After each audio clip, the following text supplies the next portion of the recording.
আজকে আমি আপনাদের বানিয়ে দেখাবো এগ চাউমিন। এটা বানানো খুবই সোজা আর এটা খেতে কিন্তু খুবই টেস্টি হয়। আপনারা একবার এটা বাড়িতে বানালে আর দোকান থেকে কিনে খেতে কিন্তু একদম ইচ্ছে করবে না। তাহলে দেখে নিন আমি এটা কিভাবে বানিয়ে নিচ্ছি। তার জন্য আমি প্রথমে নিয়ে নেব একটা কড়াই।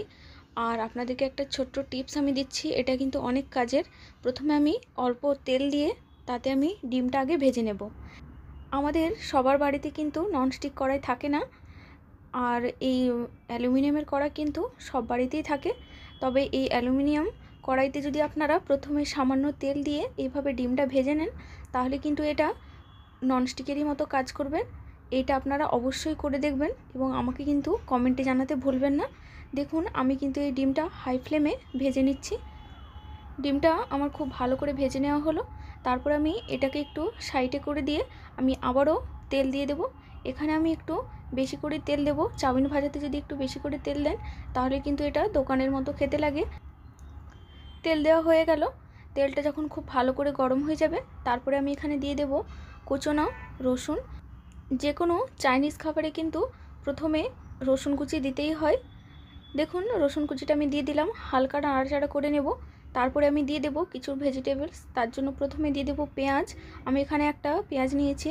এরপরে দিয়ে দিলাম ক্যাপসিকাম, বিনস, গাজর, কাঁচা লঙ্কা আর দিয়ে দিচ্ছি বাঁধাকপি।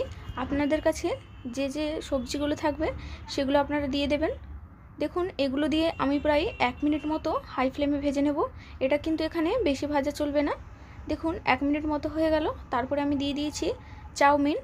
আর এই চাউমিনটা কিভাবে সিদ্ধ করে নিতে হয় আর কিভাবে ঝরঝরে থাকবে এটা কিন্তু আমি আগে দেখিয়ে দিয়েছি। আমার চ্যানেলে কিন্তু অনেকগুলোই চাউমিনের ভিডিও দিয়ে আছে, সেগুলো কিন্তু আপনারা গিয়ে দেখে নিতে পারেন। আমি ডেসক্রিপশান বক্সে সেই লিঙ্কগুলো দিয়ে দেবো। দেখুন চাউমিনটাও দেওয়া হয়ে গেল। তারপরে দিয়ে দেবো 1 চামচ সয়া সস। সয়া সসটা কিন্তু চাউমিনে অবশ্যই দিতে হবে, তবেই এটা খেতে ভালো হবে। তারপরে দিয়ে দেবো টমেটো কেচাপ। টমেটো কেচাপ আমি এখানে অল্প দিলাম। আর এখানে দিয়ে দিয়েছি আমি 1 চামচ রেড চিলি সস, যেটা আমার একটু ভুলের কারণে ভিডিও করা হয়নি, তাই আমি দেখাতে পারলাম না। তারপরে দিয়ে দিয়েছি সামান্য নুন, সামান্য চিনি। চিনিটা কিন্তু অবশ্যই দিতে হবে। চিনি দিলে কিন্তু একটা মিষ্টি ভাব আসবে, যেটা চাউমিনে খেতে খুবই ভালো লাগবে। আর রাস্তা কিংবা রেস্টুরেন্টের দোকানে চিনিটার ব্যবহার কিন্তু অবশ্যই করে। আর আমি দিয়ে দিলাম 1 চামচ গোলমরিচ গুঁড়ো। এই সব উপকরণগুলো দিয়ে আমি খুব ভালো করে কিন্তু চাউমিনটা ভাজা ভাজা করে নেব।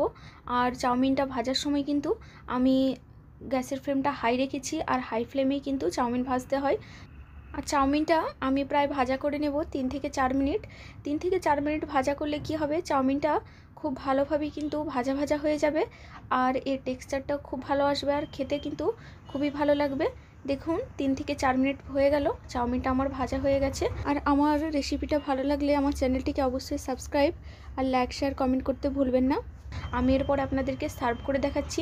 দেখুন একদম রাস্তার ধারের দোকানের মতো হয়েছে, আর খেতে কিন্তু রাস্তার ধারের দোকানের থেকেও খুবই ভালো হয়েছে।